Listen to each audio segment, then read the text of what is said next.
আসসালামু আলাইকুম বন্ধুরা, শুভ সকাল। তো আজকে গ্রামের ভিডিওর আরেকটা পার্ট দেখাবো আপনাদের। যেহেতু গ্রামে আসছি, গ্রামের ভিডিও তো দেখাতেই হবে। সেটার জন্য আজকে চলে আসলাম আমাদের এখানকার যে জমিগুলো আছে, সেখানকার যে যে সবজিগুলো লাগাইছে সেগুলো দেখানোর জন্য।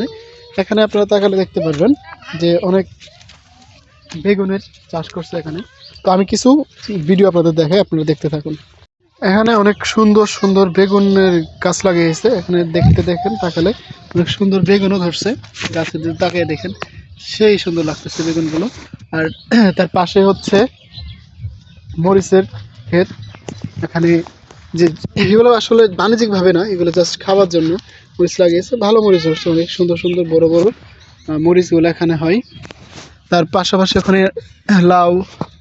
তারপরে যদি আপনারা দেখেন এখানে সুন্দর সুন্দর মরিচের গাছ, অনেক মরিচের ফুলও হচ্ছে, অনেক সুন্দর সুন্দর মরিচও আছে। সেই সুন্দর লাগতেছে মরিচগুলো।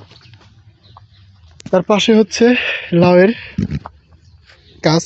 কারণ এখানকার জিনিস হচ্ছে যে যারা গ্রামে থাকে তারা আসলে সবজিগুলো কিনে খায় না, বেশিরভাগ হচ্ছে তারা নিজেরাই লাগায়। আর এই যে সুন্দর সুন্দর লাউ ধরতেছে, সেই সুন্দর লাগতেছে। আর গ্রামে থাকবেন, এগুলো দেখবেন না তাহলে তো আর হয় না। তারপরে এখানে অনেক সুন্দর হয়েছে লাউয়ের গাছগুলো, অনেক সুন্দর লাগতেছে। লাউয়ের শাকও হয়েছে অনেক সুন্দর। এগুলো আসলে মোটামুটি লাউ প্লাস লাউয়ের শাক হয়। আর শাক দেখেন, মনে হচ্ছে কাঁচা খেয়ে ফেলি এরকম একটা অবস্থা শাকগুলোর। এগুলো আসলে শহরে যারা থাকেন, শহরে যারা কিনে খান, তারা আসলে এগুলো পাবেন না সেরকমভাবে।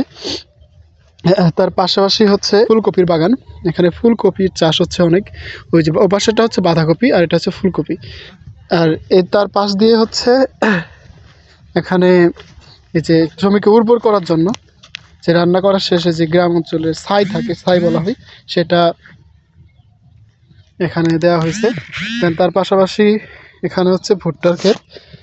আর এখানে সুন্দর সুন্দর ভুট্টার ক্ষেতের মধ্যে যে মসুরের যে ডাল আছে সেগুলো কালাইয়ের শাক লাগানো হয়েছে, যেটাকে এখানকার লোকেরা বেশিরভাগ শাক হিসেবে খায়।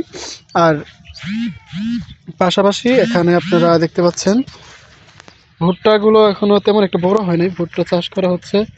আর চাষও হচ্ছে সুন্দর সুন্দরভাবে। এদিকে তাকালে দেখতে পারবেন সেই সুন্দর লাগতেছে এই গাছগুলো।